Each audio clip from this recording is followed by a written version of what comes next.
And we're back with Bedtime Stories, Grownup Edition, Notorious Five, Part 10. When we left off, Donovan had freed himself from the Ramirez family's clutches. And Q was pissed off when Donovan told him that he wasn't going back home with him. Donovan also told Q about a plot that he discovered that JR has to get retribution against the Queen Mother. When Pops Andy dropped the kids off to the Queen Mother at Donovan's house, she confronted him with a stack of printouts of his DMs with India. She called her sister-in-law Tessa and filled her in on all that had occurred and what had been going on for over a year in their relationship. Around that same time, Anya was at the estate visiting Mom Brenda. She'd been ducking her calls for several days, and she figured that it was time she go and face the music. When she got there, Mom Brenda gave her an envelope with her name written on it in Donovan's handwriting. Anya wasn't feeling too good, so she decided she'd take her letter home and read it at her leisure. Her and Ron had just did that DNA test on Friday, and while the results were ready on Saturday, they agreed that they'd let the lab send them over to Maribel's office, and they'd go to her office on Monday morning and let her give them the results. When Anya got home from visiting Mom Brenda, Ron was there waiting for her, and he signed, "I thought you were too sick to go with me and my family to church and to brunch afterwards." Anya signed, "I told you I didn't feel well enough to go. What's the issue?" Ron said, "The issue is I've been home for a little over an hour, and you've been gone for at least that long. For somebody who didn't feel like going anywhere, that seems a little strange." Anya said, "I said I wasn't well enough to go to church and brunch. I didn't say I was staying home and I wasn't going anywhere. There's a difference. Why are you acting like I lied to you or something?" Ron said, "Fine, where were you?" Anya said, "Miss Brenda invited me to go to church with her too, and I told her the same thing. I didn't feel well enough to go.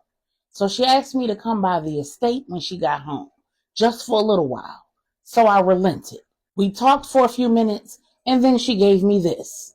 And then she held up the letter from Donovan. Then she said, "It's from Donovan. Apparently he left a letter for several of us." Then Ron said, "So you weren't somewhere with your mother getting a concoction to get rid of the baby?" Anya signed, "What? No! Didn't I just tell you where I was?" Ron said, "Okay, I'm just saying. It's a little convenient. All of a sudden, you're not feeling well, and then you can't go with me, but I come home for over an hour, and you're gone, someplace that's less than 15 minutes away, right before we scheduled to get those results tomorrow." Anya said, "I don't have a cold. I'm pregnant. Unlike a cold, where the symptoms come on gradually before it takes over, pregnancy has symptoms and side effects that come on suddenly. And they've been known to go away suddenly too. And apparently stress and aggravation don't help." Ron said, "Well, if you start bleeding all of a sudden, I just want you to know that you're going to be hard pressed to convince me that that happened suddenly too." Anya looked at him and signed aggressively, "Okay, let's get one thing straight.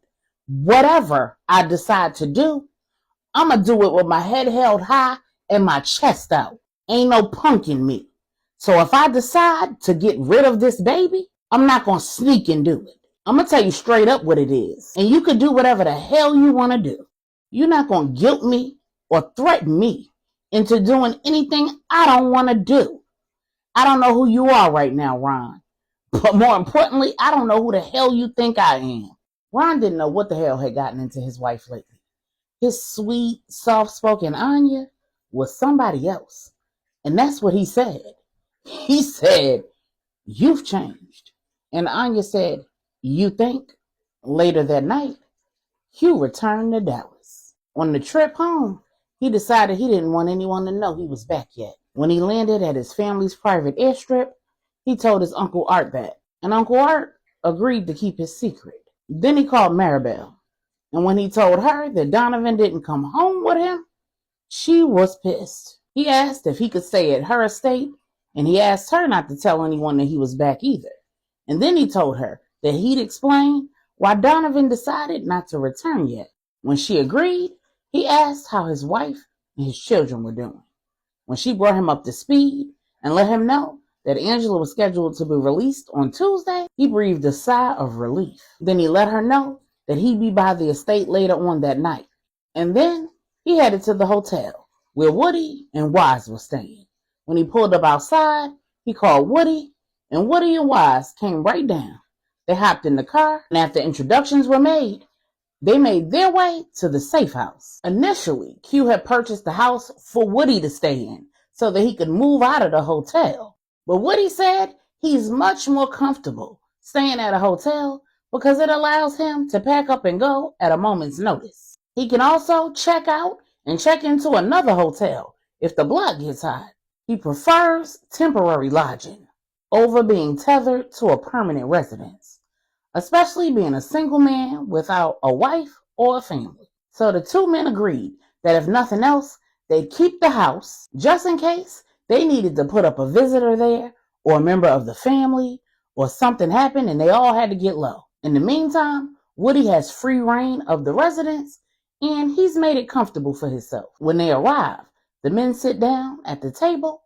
Q tells him what transpired in the DR, and Woody tells him what he and Wise have been up to. They run through everything that they found out about Christian's time in Dallas and what happened on the day that he disappeared. The day that he was scheduled to make his move on Anya, he went to the Deaf Action Center of Dallas, where Anya was leading an art therapy group for preteens in the deaf and hearing impaired community. Woody said, so while Anya was teaching the class, she had an assistant.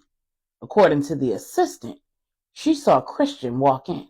He stood in the back of the room and waited until Anya noticed him. When I showed her his picture, she recognized him right away. She said she seen him at the center and she saw him and Anya pass notes to one another. She said Anya always looked nervous and uncomfortable, and that day was no different.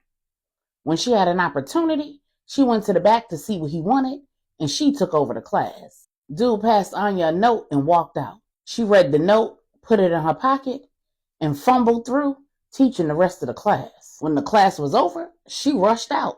When I asked her about cameras in the facility, she said that they have them, but they're set to automatically record over them after 7 days if nothing has occurred that requires them to pull the tapes. And they have sign-in sheets at the building, but they only save those for 30 days. So there's no record of him having ever been there. Q said, well, that's good and bad, because we can't see his demeanor or Anya's on the days that he showed up there. But neither can law enforcement or anyone else. Did you make her an offer?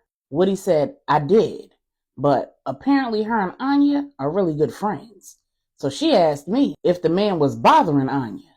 And when I said something like that, she said that if I was trying to help Anya, then I ain't need to pay her. So she'd tell me anything I wanted to know.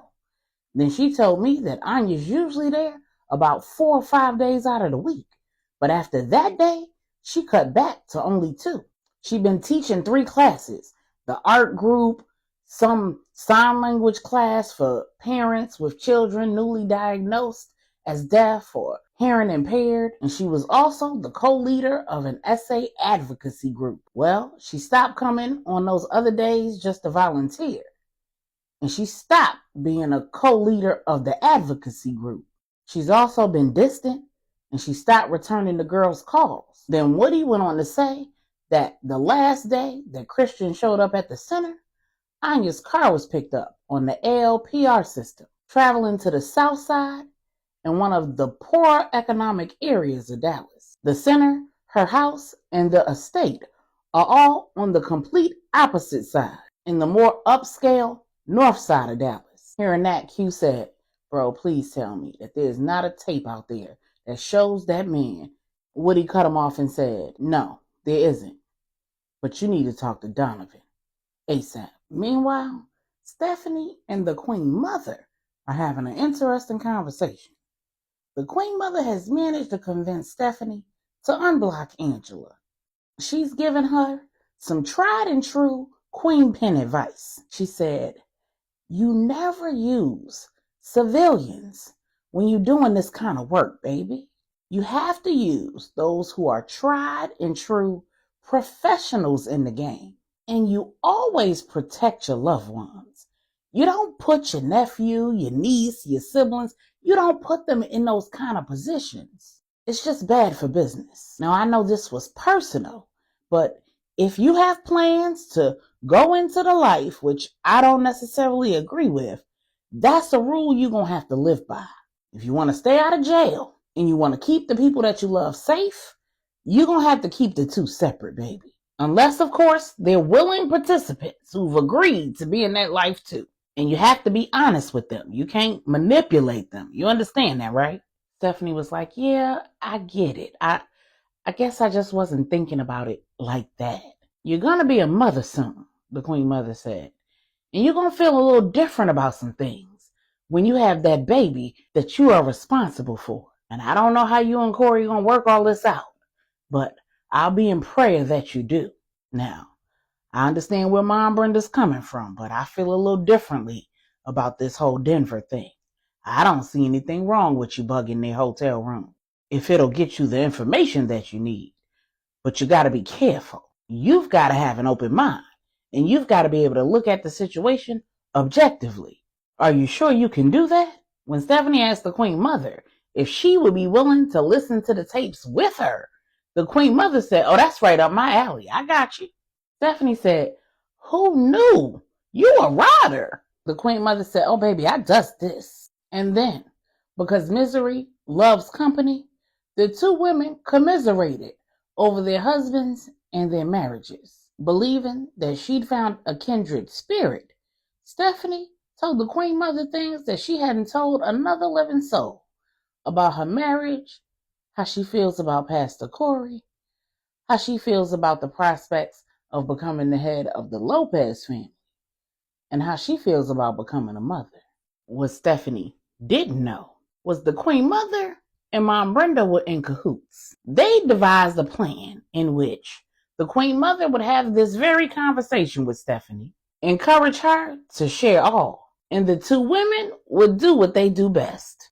They would pray Stephanie and Corey through this trial and tribulation and tag team, providing Stephanie with the guidance, motherly love, and wisdom that they both bring to the table. While Mom Brenda's been saved, sanctified, and filled with the Holy Ghost her whole life, the Queen Mother is a certified, bona fide, reformed gangster. And as much as she loves the Lord, it's still in her.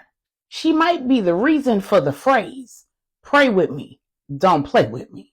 So the Queen Mother listened, absorbed, and took mental notes. The Queen Mother said, Stephanie, let me tell you something. One day you're going to be my age, and you are going to wish that you made some different choices, that you turned in some different directions, and you aren't going to be able to go back in time and change the things that you did.